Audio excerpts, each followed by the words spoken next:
ಹೇಗೆ ಅಂದ್ರೆ ರಾಷ್ಟ್ರ ರಾಜಕಾರಣದ ಹತ್ರ ಸಿದ್ದರಾಮಯ್ಯನವರು ಏನಾದರೂ ಹೋದ್ರು ಅಂತ ಹೇಳಿದ್ರೆ ದೇಶದ ಪ್ರಧಾನಿ ನರೇಂದ್ರ ಮೋದಿ ಅವರನ್ನ ಮಾತಿನ ಮೂಲಕ ಕಟ್ಟಿ ಹಾಕುವಂತ ಸಾಮರ್ಥ್ಯ ಸಿದ್ದರಾಮಯ್ಯನವ್ರಿಗಿದೆ.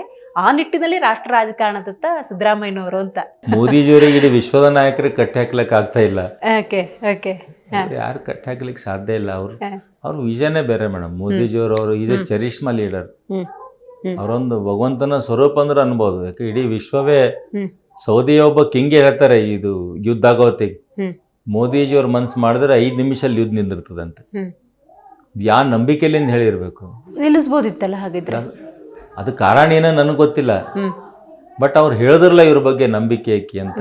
ಸರ್ ಅದೇ ನಿಲುವು ನಿರ್ಧಾರಗಳ ಬಗ್ಗೆ ಎರಡೂ ದೇಶ ಜೊತೆ ಉತ್ತಮ ಸಂಬಂಧ ಅಂತ ಹೇಳಿದ್ರು ಮೋದಿಜಿ. ಇರಾನ್ದವ್ರ ಜೊತೆನೆ ಮಾತಾಡಿದ್ರು. ಅವ್ರು ಇದು ಆದಾಗೆ ವಿಷಯ ವ್ಯಕ್ತಪಡಿಸಿದ್ರು. ಟ್ರಂಪ್ ಜೊತೆನೆ ಮಾತಾಡಿದ್ರು. ಇಸ್ರಾಯೇಲ್ ಪ್ರಧಾನಿ ಜೊತೆ ಕೂಡ ಮಾತಾಡಿದ್ರು. ಈಗ ನಮ್ಮ ಹಾರ್ಮೋಸ್ ಜಲಸಂಧಿ ನಮ್ಮ ಹಡಗುಗಳನ್ನು ಬಿಡ್ತಾ ಇದಾರೆ. ಕೆಲವೊಂದ್ಸಲ ಅಬ್ಜೆಕ್ಷನ್ ಮಾಡಿದ್ರು. ಈಗ ಬರ್ತಾ ಇದೆ, ತೊಂದರೆ ಇಲ್ಲ.